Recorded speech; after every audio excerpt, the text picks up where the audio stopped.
শুভেচ্ছা, স্বাগত দুপুরের মাছরাঙার সংবাদে। আপনাদের সঙ্গে আছে সুমাইয়া সাজ্জাদ। শুরুতেই গার্ডিয়ান লাইফ ইন্স্যুরেন্স সংবাদ শিরোনাম।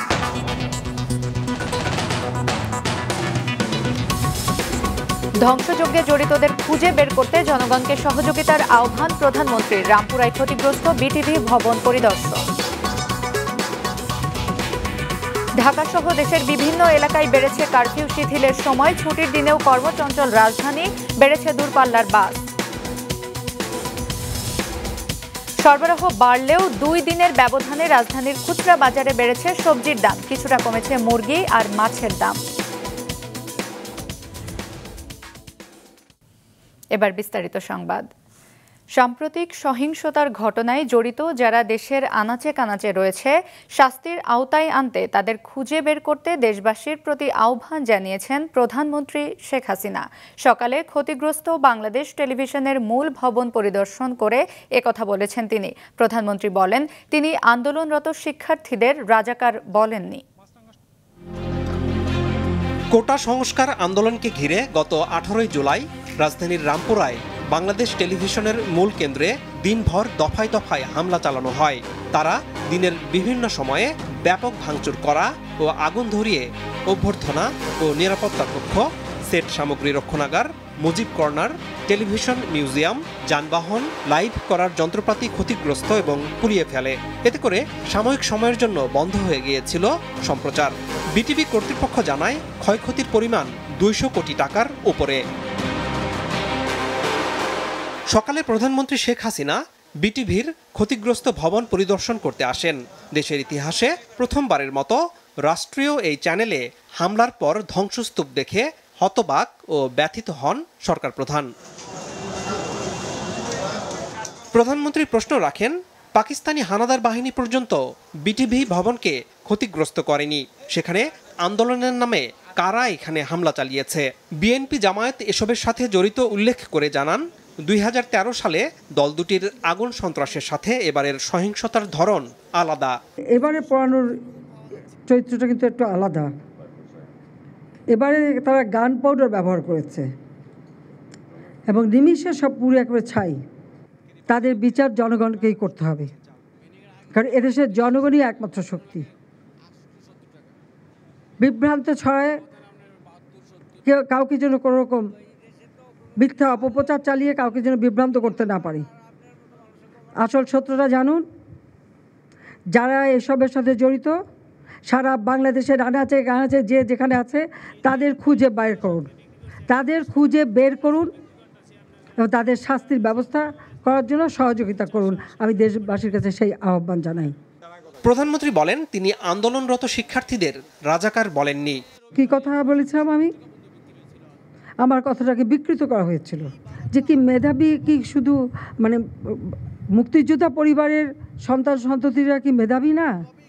তাহলে মেধাবী কি শুধু ওই রাজাকারের ছেলে মেয়ে? তুমি কে, আমি কে? রাজাকার। তোমার বাবা, আমার বাবা, রাজাকার। তার মানে তারা নিজেদেরকেই রাজাকার হিসেবে পরিচয় দিল। আমি তো তাদের রাজাকার বলিনি। তারা নিজেরাই স্লোগান দিয়ে নিজেদেরকে রাজাকার হিসেবে পরিচিত করলো সকলের কাছে। কোটা নিয়ে প্রজ্ঞাপন হবার পরও কেন বিভিন্ন দফা দিচ্ছে শিক্ষার্থীরা, সেই প্রশ্নও রাখেন তিনি। এটা কোন ধরনের কথা? একটা মানলে আরেকটা মানলে আরেকটা। 1 দফা কোটা সংস্কার, তার থেকে চলে গেল 3 দফা, তারপরে 6 দফা, তারপরে 8 দফা, তারপরে আবার 4 দফা। যখনই যেটা চাচ্ছে দিয়ে দিয়েছে আরও একটা দফা। লন্ডন থেকে নির্দেশ দিয়ে বিভিন্ন দেশে মিছিল করে বাংলাদেশের ভাবমূর্তি ক্ষুণ্ণ এবং সেই সাথে শ্রম বাজারকেও ক্ষতিগ্রস্ত করা হচ্ছে বলেন প্রধানমন্ত্রী।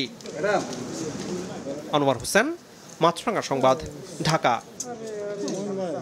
কারফিউয়ের সময়সীমা আরও শিথিল হওয়ায় সাপ্তাহিক ছুটির দিনেও অনেকটাই কর্মব্যস্ত রাজধানী ঢাকা। গত কয়েকদিনের চেয়ে বেশি যানবাহন দেখা গেছে সড়কে। দূরপাল্লার পরিবহনও চলাচল ছিল অনেকটাই স্বাভাবিক। কারফিউ শুরু হওয়ার ৭ম দিনে রাজধানীতে জনজীবন অনেকটাই স্বাভাবিক চোখে পড়ে। শুক্র ও শনিবার ঢাকা, নরসিংদী, নারায়ণগঞ্জ ও গাজীপুরে কারফিউ শিথিল থাকছে সকাল ৮টা থেকে বিকেল ৫টা পর্যন্ত। এ দুদিন ৯ ঘন্টা করে বিরতি থাকার খবরে সাপ্তাহিক ছুটির দিনেও বিভিন্ন কাজে রাস্তায় নামতে দেখা গেছে ঢাকাবাসীকে। দূরপাল্লার গণপরিবহনও ঢাকা ছাড়ে সকাল থেকেই। যাত্রীর উপস্থিতি ছিল চোখে পড়ার মতো। কাঁচা বাজারে সবজির সরবরাহ বাড়ায় ক্রেতাও ছিল বেশ।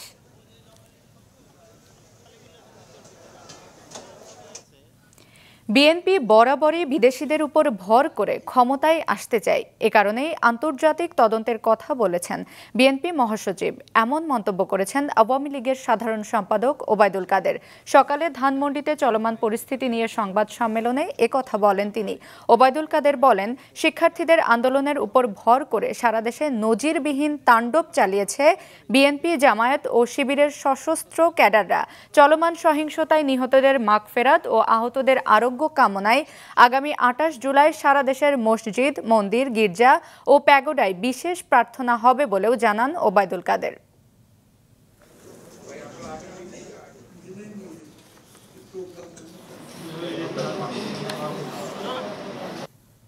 আন্তর্জাতিক তদন্তের দাবি তুলছে। বিএনপি সবসময় দেশের উপর, দেশের জনগণের উপর আস্থা না রেখে বিদেশি প্রভুদের উপর ভর করে রাজনীতি করে। এক্ষেত্রেও তাদের সন্ত্রাসী চরিত্র উন্মোচিত হওয়া, সেটা থেকে দায় মুক্তির জন্য তারা বিদেশিদের হস্তক্ষেপ দাবি করছে। রাষ্ট্রবিরোধী চক্র কিছু বিদেশি রাষ্ট্রদূতের আইডি হ্যাক করে মিথ্যা মন্তব্য ছড়াচ্ছে, জানিয়েছেন পররাষ্ট্রমন্ত্রী। সকালে জাতীয় প্রেস ক্লাবে এক আলোচনা সভায় তিনি একথা জানান। কোটা বিরোধী আন্দোলনে কোনো দেশ বিরোধী এজেন্ট ঢুকেছে কিনা তাদের খুঁজতে শিক্ষার্থীদের প্রতি আহ্বান জানান তিনি। বলেন, বিএনপির ভারপ্রাপ্ত চেয়ারম্যান তারেক রহমানের নির্দেশে সরকারি স্থাপনায় রাষ্ট্রের বিরুদ্ধে হামলা হয়েছে। এসব ঘটনার সুষ্ঠু তদন্ত হবে। বিদেশিদের আইডি হ্যাক করে সেখান থেকে উল্টাপাল্টা পোস্ট দেওয়া হয়েছে। ইটালিয়ান রাষ্ট্রদূতের আইডিও হ্যাক করা হয়েছে। আজকে রাষ্ট্র আক্রান্ত যারা পিটিয়ে মানুষ হত্যা করে ঝুলিয়ে রেখেছে, প্রত্যেকের বিচার হবে। যারা মেট্রো রেলে আগুন দিয়েছে, ভিডিও ফুটেজ আছে, প্রত্যেকের বিচার হবে। সরবরাহ বাড়লেও 2 দিনের ব্যবধানে রাজধানীর খুচরা বাজারে 10 থেকে 20 টাকা বেড়েছে সবজির দাম। মাসখানেক আগের বাড়তি দরে বিক্রি হচ্ছে চাল, কমেছে মুরগি আর মাছের দাম। রঞ্জিবুল মিজানের রিপোর্ট। গুনে গুনে 12টি টমেটো ওঠে 1 কেজির পাল্লায়, দাম 180 টাকা। অর্থাৎ খুচরা বাজারে প্রতি পিস ভারতীয় টমেটোর দাম করে 15 টাকা। চীন থেকে আনা গাজরও বিক্রি হচ্ছে 170 থেকে 180 টাকা দরে। আসলে এই দুইটা পণ্য হচ্ছে বাইরে, ওইটা চায়না, এটা ইন্ডিয়ান। এই দুইটা পণ্যের দাম বেশি, আর যেগুলো দেশি মাল এগুলো সীমিতের ভিতরে আছে। গেল সপ্তাহের চেয়ে সরবরাহ বাড়লেও কাঁকরোল আর বরবটি সহ স্থানীয়ভাবে উৎপাদিত অধিকাংশ সবজি বিক্রি হচ্ছে 80 থেকে 120 টাকা কেজি দরে। গত 2 দিনে যেরকম আমদানি ছিল, এই 2 দিনে আমদানিটা কম, এই কারণে কেজি প্রতি 10-20 টাকা বাড়তি। আমাদেরও বেশি কিনা লাগতেছে, বেশি বিক্রি করা লাগতেছে। কিছু কিছু সবজি পাওয়া যাচ্ছে, কিন্তু ম্যাক্সিমামই বেশি। মাসখানেক আগে খুচরা ও পাইকারি বাজারে কেজি প্রতি মোটা আর সরু চালে দাম বাড়ে 3 থেকে 6 টাকার মতো। গেল সপ্তাহে আরেক দফায় বাড়ে 2 থেকে 3 টাকা। রাজধানীর কারওয়ান বাজারে আজও সেই দরে বিক্রি হচ্ছে চাল। মিনিকের আগে কিন্তু 62-64 টাকা, অন কিলো লাগে 68-70 টাকা বিক্রি, বর্তমানে আপনার 72-70। এই দেশে তো কোনো জিনিস বাড়লে আর কমতে চায় না, এই যে আমার আর আপনার মতো মানুষের কমানো সম্ভব না। কেজি প্রতি 5 টাকা কমে দেশি পেঁয়াজ বিক্রি হচ্ছে 100 থেকে 115 টাকায়। পাড়া আর মহল্লায় যা বিক্রি হচ্ছে 120 থেকে 130 টাকা দরে। আর ভারতীয় পেঁয়াজের দর 100 থেকে 105 টাকা। তবে সপ্তাহ 2-1 ধরেই অপরিবর্তিত আদা রসুনের দাম। ইন্ডিয়ান পেঁয়াজ গত সপ্তাহে বিক্রি করছি 110 টাকা, আজকে বিক্রি করতেছি আপনার 100 টাকা বেশি, পাল্লা বেচলে 480 টাকা 90 টাকা বেশি। আর পাবনার পেঁয়াজ পাল্লা নিলে 500 70, 80 এরকম বেচতেছে। এই বাজারটা আরও ওইভাবে একটু মনিটরিং করা দরকার, কেননা তারা একাক অজুহাতে বাড়াই দিচ্ছে আর কমাচ্ছে না। সরবরাহ বাড়ায় কমেছে মাছ মুরগির দাম। 15 থেকে 20 টাকা কমে ব্রয়লার বিক্রি হচ্ছে 175 থেকে 180 টাকা কেজিতে, আর 300 টাকার সোনালী নেমেছে 280 টাকায়। এছাড়া কেজিতে 20 থেকে 30 টাকা কমেছে সব ধরনের চাষের মাছের দাম। রঞ্জিবুল মিজান, মাছরাঙা সংবাদ, ঢাকা। নরসিংদী জেলা কারাগার থেকে পালানো আরও এক জঙ্গিকে গ্রেফতার করেছে পুলিশ। এ নিয়ে এ ঘটনায় গ্রেফতার হওয়া জঙ্গির সংখ্যা দাঁড়িয়েছে 4 জনে। এ নিয়ে সকালে নরসিংদীর পুলিশ সুপার কার্যালয়ের সংবাদ সম্মেলনে জেলা পুলিশ সুপার জানান, গাজীপুরের কাপাসিয়ার বড়ুয়া এলাকা থেকে তাকে গ্রেফতার করা হয়। কারাগার থেকে পালিয়েছে মোট 9 জঙ্গি। এ সময় আরও জানানো হয়, কারাগার থেকে লুট হওয়া 85টি আগ্নেয়াস্ত্রের মধ্যে 45টি অস্ত্র এবং 1091টি গুলি উদ্ধার হয়েছে। পালিয়ে যাওয়া 826 জন কয়েদির মধ্যে এ পর্যন্ত মোট 481 জন আত্মসমর্পণ করেছে। ইতিমধ্যে আমরা গুরুত্বপূর্ণ তথ্য পেয়েছি, আর বিভিন্ন ভিডিও ফুটেজ আমাদের কাছে আছে। 826 জন যে কয়েদি ছিল, আমরা তাদেরকে আত্মসমর্পণের জন্য আমরা জেলা প্রশাসনের পক্ষ থেকে মাইকিং করা হয়েছে। আমরা থানার পক্ষ থেকে বিভিন্নভাবে প্রচার প্রচারণা চালাচ্ছি। কোটা সংস্কার আন্দোলনের জেরে টানা কয়েক দিনের সহিংস পরিস্থিতিতেও স্বাভাবিক ছিল পটুয়াখালীর পায়রা বন্দরে পণ্য ওঠানামা কার্যক্রম। চলমান রয়েছে জেটি সহ বিভিন্ন অবকাঠামো নির্মাণ কাজও। পটুয়াখালী প্রতিনিধি চিন্ময় কর্মকারের পাঠানো তথ্য ছবিতে ডেস্ক রিপোর্ট। কোটা সংস্কার আন্দোলনকে ঘিরে দেশজুড়ে সন্ত্রাসী কর্মকাণ্ড শুরু হতেই কঠোর নিরাপত্তা চাদরে ঢেকে দেওয়া হয় দেশের অন্যতম সমুদ্রবন্দর পায়রা। বন্দরের আশেপাশে সড়ক ও নৌপথে বাড়ানো হয় আনসার, ভিডিপি, কোস্টগার্ড ও নৌবাহিনীর সদস্য সংখ্যা। বিভিন্ন স্থানে বসানো হয় নিরাপত্তা চৌকি। কারফিউর মধ্যেও বন্দরের বহির্নোঙরে ভিড়েছে পায়রা তাপবিদ্যুৎ কেন্দ্রের কয়লা বোঝাই 2টি মাদার ভেসেল। লাইটারেজের মাধ্যমে সেখান থেকে পণ্য খালাস করে তা পৌঁছে দেওয়া হচ্ছে আমদানিকারকদের কাছে।